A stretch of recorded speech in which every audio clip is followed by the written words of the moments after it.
Qualifier 1 जीतकर RCB directly IPL final में पहुंच चुकी है। और आपको मैं बताता हूं कि ये इतनी बड़ी बात इसलिए है क्योंकि आज तक आईपीएल के इतिहास में सिर्फ मुंबई और चेन्नई ही अपनी ट्रॉफी डिफेंड कर पाए हैं। क्या लगता है आपको, किंग कोहली अपनी ट्रॉफी डिफेंड कर पाएंगे या नहीं? कमेंट करके बताना। लेकिन जिस हिसाब से रजत पाटीदार कप्तानी कर रहे हैं, फील्डिंग कर रहे हैं और सबसे ज्यादा जरूरी बात है बैटिंग कर रहे हैं, उसके बाद तो लगता है कि ट्रॉफी अभी से उनके घर पर डिलीवर करवा दो। दोस्तों एक काम करते हैं, आपको शुरू से बताते हैं कल के मैच में हुआ क्या। गुजरात ने टॉस जीता, पहले बॉलिंग ली, एक तरीके से इफेक्टिवली आरसीबी की आधी ताकत ले ली, क्योंकि आरसीबी की ताकत ही यही है कि उनके पास किंग कोहली है और किंग कोहली टारगेट चेज करने में माहिर है।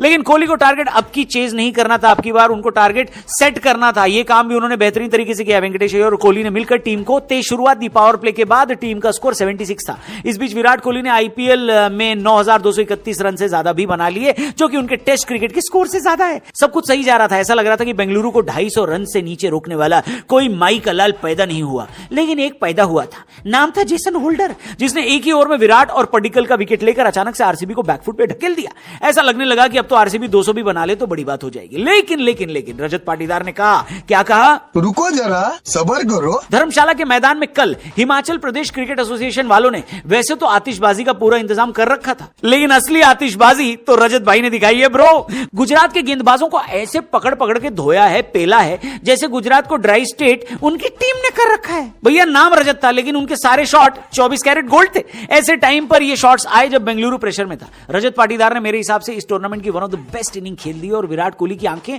फटी की फटी रह गई। उनको भी यकीन नहीं हो रहा था कि इतने बढ़िया शॉट कोई कैसे खेल सकता है भाई। और जब विराट कोहली आपकी बैटिंग देखकर इस तरह का रिएक्शन दें तो आप समझ जाओ कि आपने क्या अचीव कर लिया है ब्रो। 33 यानी 33 बॉल में 93 नॉट आउट बनाकर पाटीदार अपनी सेंचुरी से तो पीछे रह गए, लेकिन फाइनल की रेस में उन्होंने अपनी टीम को आगे ला दिया, क्योंकि बोर्ड पर उनके पास डिफेंड करने के लिए 254 रन थे।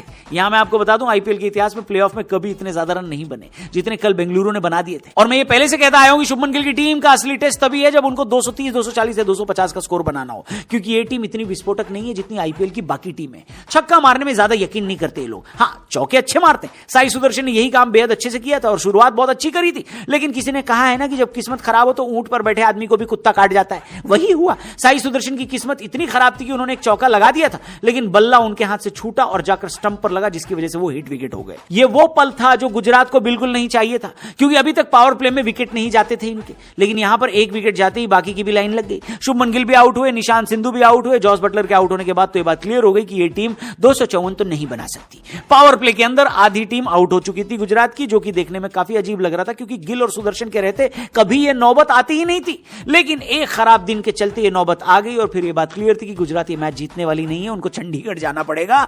बेंगलुरु वालों की अहमदाबाद की टिकट बुक होनी शुरू हो गई थी। बस राहुल तेवतिया अपनी बैटिंग प्रैक्टिस और हाफ सेंचुरी पूरी करने के लिए आखिरी तक खेले। आरसीबी 92 यानी 92 रन से जीत हासिल करी और लगातार दूसरे फाइनल में एंट्री पा चुकी है आरसीबी की टीम।